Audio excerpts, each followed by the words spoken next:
Dans cette vidéo, on va passer à l'installation de Debian 10 en partant de 0, c'est-à-dire en récupérant l'image de base qui est fournie par le site officiel. Et on va voir quelle version choisir selon son ordinateur et quelles sont les premières commandes à taper pour pouvoir initialiser le système et faire une installation d'une machine virtuelle sous Linux Debian 10 dans de bonnes conditions. Alors la première étape, ça va bien sûr être de se rendre sur le site debian.org. Donc c'est l'équipe qui s'occupe de faire évoluer la distribution de Linux Debian. Et la première étape, c'est de choisir machine hot qu'on va utiliser. C'est-à-dire que le système va être installé sur un système hot qui gère un processeur, une carte mère, etc. Et il faut que la version de Linux Debian 10, la distribution Debian 10, soit compatible avec notre architecture matérielle. On peut choisir sur le site AMD 64. Donc AMD sont les processeurs AMD traditionnels ou Intel. ARM sont les processeurs de Raspberry par exemple et les futurs processeurs de Macintosh 64. i386 c'est les anciens PC 32 bits. Donc ça c'est les trois plus connus. Après ce sont différents systèmes selon si vous travaillez sur des serveurs un peu plus professionnels, vous avez différents types de processeurs. Mais dans la plupart des cas, si vous faites ça avec votre machine de bureau, c'est sûrement un processeur 64 bits AMD ou Intel. Donc il faut prendre la version AMD 64 et la télécharger, l'enregistrer sur le disque. Une fois que votre Debian se télécharge, vous avez le temps d'installer VirtualBox et de le démarrer parce que c'est à partir de VirtualBox qu'on va charger l'image qu'on vient de récupérer depuis le site debian.org. Si vous ne savez pas ce que c'est qu'une machine virtuelle ou si vous ne savez pas utiliser VirtualBox, je vous invite à retourner sur la chaîne YouTube pour aller récupérer la vidéo numéro 6. Qu'est-ce qu'une VM, une machine virtuelle et à quoi ça sert? C'est dans cette vidéo que j'explique le principe de virtualisation et l'utilisation de VirtualBox. Une fois que le téléchargement c'est fini, on démarre VirtualBox et on se retrouve dans le logiciel. Dans VirtualBox, vu qu'on veut faire une nouvelle machine virtuelle, on va cliquer sur Nouvelle configuration. On va lui donner le nom que l'on veut. Donc par exemple, moi je vais l'appeler Debian 10 pour BTS. Le dossier où sera la machine, là je choisis le type, donc Linux, version Debian 64 bits. Donc voilà. Alors ça, si vous vous trompez, c'est pas très grave. La mémoire, alors 512 mégabits, c'est suffisant pour commencer une VM, sachant qu'après vous pourrez modifier la taille de la mémoire. Si vous mettez trop, vous risquez de prendre de la mémoire de votre système hot et du coup de faire tout ramer. Donc commencez petit.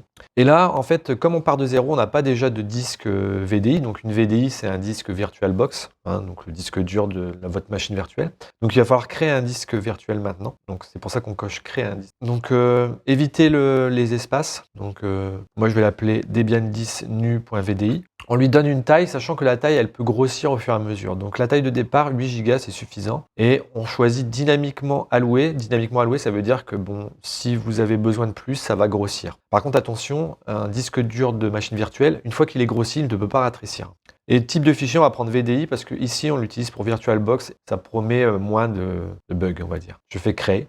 Alors quelque chose de très important, pour pouvoir faire des machines virtuelles, il faut que votre système hot, donc votre PC, accepte la virtualisation. Et généralement par défaut, c'est pas activé et il faut aller dans le BIOS de votre ordinateur ou votre ordinateur portable et activer l'acceptation de la virtualisation de votre processeur. Sinon, VirtualBox ne pourra pas lancer de système d'exploitation virtualisé puisque ça sera refusé par votre BIOS. Et donc là, ma VM, démarrage normal, il se passe absolument rien parce qu'il n'y a pas de système de boot. C'est comme si on avait un ordinateur sans système d'exploitation. Donc il faut au démarrage choisir ce qu'on va charger. Et comme quand on installe une machine réelle, on charge un système d'exploitation sur une clé USB ou sur un CD, là on va faire la même chose, on va choisir le système d'exploitation de départ et ça va être le fichier ISO, donc la version CD de l'installation de Debian 10. Donc surtout, avant de la démarrer, d'ailleurs si vous la démarrez une première fois, il vous demandera de choisir un ISO, il faut aller dans la configuration. Donc on clique sur le bouton configuration et ensuite dans stockage, on va cliquer pour ajouter un nouveau disque.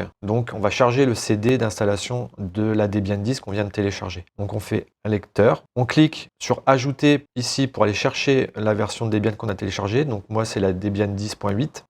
ISO, ouvrir, il est ici, je le choisis et là il est chargé sur le CD. Donc une fois qu'on a ça, celui-ci, le maître secondaire, on le laisse. Normalement, je fais OK et je vais me placer sur ma Debian que je suis en train de créer. Je fais clic droit, démarrer en affichage normal. Et on tombe normalement sur cet écran-là. Si vous n'avez pas cet écran-là, il faut reprendre depuis le début et recommencer tout depuis le début. Ça veut dire que sinon, vous avez loupé une étape. Et s'il met la fameuse boîte noire où c'est écrit boot et plus rien derrière, c'est qu'il n'a pas trouvé votre fichier. Pour lui, il n'a pas de CD ou de disque dur à amorcer. Et donc, il ne sait pas quoi chercher ni quoi installer. Donc, vous devez avoir cet écran-là. Donc, avec les flèches du clavier, on va sur Install. Du coup, là, dans Langage, forcément, on choisit France et on appuie sur la touche Entrée. La disposition du clavier à utiliser, vous appuyez sur Français. Puis après, c'est parti. Ça lance le début de l'installation. Alors, veuillez indiquer le nom du système. Donc, le nom du système, en fait, ça va être le nom de votre machine, de votre serveur sur le réseau. Donc, moi, je laisse Debian, puisque comme c'est un serveur Debian, vous pouvez laisser Debian. Vous mettez le rouge sur Continuer, vous appuyez sur Entrée. Nom de domaine, vous n'en avez pas. Donc, vous pouvez appuyer sur Tab pour aller sur Continuer. Donc, le domaine, là, normalement, vous n'en avez pas de domaine, parce que vous n'êtes pas en entreprise. Une entreprise qui a un parc informatique avec des serveurs peut se créer un domaine réseau. Dans le cas d'une utilisation derrière une box Internet, il n'y en a pas besoin, donc vous pouvez enlever le domaine et mettre Continuer. Ensuite, il vous demande le mot de passe du super utilisateur root. Dans le mot de passe du super utilisateur, donc c'est quand vous allez utiliser l'utilisateur root. Je vous conseille de mettre root, puisque c'est une VM qui est chez vous. On va mettre root tout le temps en mot de passe pour ne jamais avoir à chercher ces mots de passe.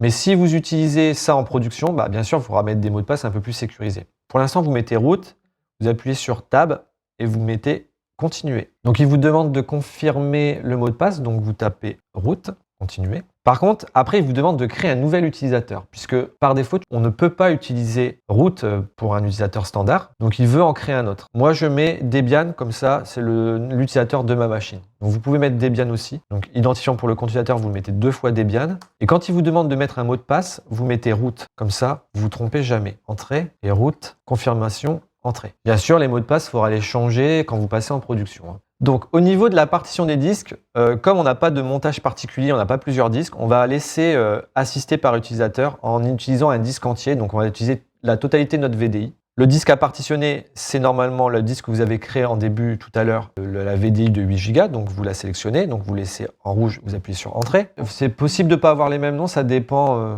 l'installation. Parce que le système hôte, en fait, il va partager des ressources. Le partage dépend de ta machine hôte et on n'a pas forcément la même chose. Par contre, là, on partitionne bien la VDI qu'on a créée tout à l'heure. Donc, on va sélectionner schéma de partition, tout dans une seule partition. Recommandé pour les débutants. Donc, vous appuyez sur Entrée. Et là, ensuite, quand il dit partitionner les disques, vous mettez terminer le partitionnement et appliquer les changements. Donc, c'est le dernier ici. En fait, là, il vous fait un petit récap de ce qu'il y a. Et en fait, je vais vous expliquer un truc. Linux fonctionne toujours de la même façon. Il va avoir un disque principal, donc il va faire ici 7,6 gigabits, et un disque d'1 gigabit qui est le swap. En fait, le swap, ça va permettre, s'il n'y a pas assez de mémoire dans votre PC, d'aller utiliser le disque en fait à la place de la mémoire. Donc c'est pour ça qu'il réserve un peu d'espace pour la mémoire. Donc maintenant, faites terminer le partitionnement et appliquer les changements. Faut-il appliquer les changements sur le disque? Vous cochez oui, sinon ce n'est pas logique. Donc vous mettez bien le rouge côté oui. Et puis là, l'installation va se lancer tranquillement. À ce moment-là, il demande d'analyser un autre CD, vous mettez non. Puisque vous avez qu'un CD, vous avez une seule VDI. Arrivé à cet écran ici, il faut savoir que Debian, il va aller chercher ses paquets d'installation pour les différents outils qu'on va avoir besoin sur des miroirs. Donc un miroir, c'est juste un serveur où on peut télécharger les paquets qu'on a besoin. Donc on va choisir France pour avoir les miroirs les plus pratiques, les plus proches de nous. Donc vous sélectionnez France Entrée. Et là, vous prenez debian.org parce qu'en FTP, ça risque d'être un peu plus lent. Vous appuyez sur Entrée. Le mandataire HTTP, on laisse vide, on appuie sur Continuer. Il va analyser le miroir et là, il va le télécharger les fichiers qui restent. Alors une fois qu'il vous demande de participer à l'étude statistique, vous pouvez mettre oui ou non, ça change pas grand chose. C'est juste que ça les aide à améliorer leur système. Alors une fois que vous arrivez sur cet écran-là, vous vous déplacez avec les flèches du haut et les flèches du bas et vous appuyez sur la barre espace pour afficher ou non une petite étoile dans les cases. Et en fait, il faut désélectionner tout et laisser juste serveur SSH. Alors j'ai expliqué pourquoi. Le serveur SSH, en fait, c'est juste, ça permet de crypter une communication entre un terminal et puis votre système. Quand vous vous connectez avec PuTTY, vous utilisez SSH. Comme ça, les commandes, elles sont cryptées. Personne ne peut voir ce que vous faites sur votre système, même si vous êtes à distance. Vous faites Tab et vous appuyez sur Continuer. Là, c'est une étape critique parce que l'installation de Grub, en fait, c'est le software qui va permettre l'amorçage de votre système. Si vous mettez les mauvaises informations à cette étape-là, vous aurez une installation de Linux installée, mais jamais elle va pouvoir booter pour démarrer. Donc, installez le programme de démarrage Grub sur le secteur d'amorçage, vous mettez oui. Et vous ne mettez pas un choix manuel de périphérique, pour pas se tromper, vous mettez votre VDI. Comme nous, on n'a qu'une VDI, vous choisissez le dev.sda, VirtualBox Hard Disk, donc le disque de votre VDI, et vous tapez Entrée. Debian Login, le login c'était Debian si vous n'avez pas changé. Password, moi je vous avais demandé de mettre root. Et donc là, normalement, vous accédez à votre VM, elle est installée. Par contre, attention, si vous mettez IPA, vous allez remarquer que l'adresse IP qui vous est donnée est en 10 point quelque chose. C'est-à-dire que vous êtes derrière une box ou un pare-feu qui fait du NAT. Il va falloir changer ça parce que votre VM, elle peut accéder à Internet. Donc si vous faites un ping 8.8.8.8 de Google, ça va répondre, ça sort. Par contre, vous ne pourrez pas accéder à votre VM puisqu'elle est derrière un routage de type NAT. Donc, il faut retourner dans les paramétrages de VirtualBox.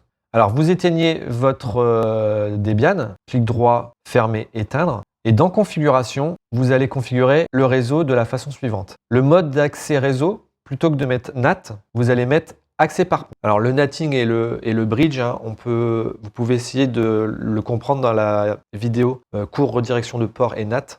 Et en fait, le pont, ça va permettre à ce que votre carte réseau fonctionne comme un switch. Et votre VM, elle va se connecter au switch. C'est exactement comme si vous aviez un switch sur votre réseau et puis votre VM est dessus. Bien sûr, il faut sélectionner la carte réseau. Donc moi, je suis en Wi-Fi, donc c'est la Wi-Fi. Si vous êtes en filaire, vous mettez Ethernet. Et dans les options avancées, mode Premium XUT, vous mettez Allo All. L'adresse MAC, vous pouvez la changer en mettant un truc aléatoire. Et puis, type d'interface, normalement, c'est votre interface réseau. Vous appuyez sur OK. Et vous pouvez relancer votre Debian en cliquant droit, clic droit, démarrer, démarrage normal. Et on va voir ce qui change. Si vous vous reconnectez à votre machine, Debian, login, password, root. Si vous faites un IPA, vous allez avoir une IP. Alors, il faut attendre que le DHCP nous trouve, parce que là, si je suis en 169, ça veut dire que mon IP n'est pas encore attribué par le DHCP. Là, ça y est, le DHCP vient de me trouver. Du coup, il m'a donné une adresse IP sur mon interface réseau. Donc, moi, mon interface réseau, c'est la ENPS03. J'en ai que deux. Hein. J'ai soit le lookback, qui est la 127.0.0.1, soit l'autre interface émulée ENP0S3.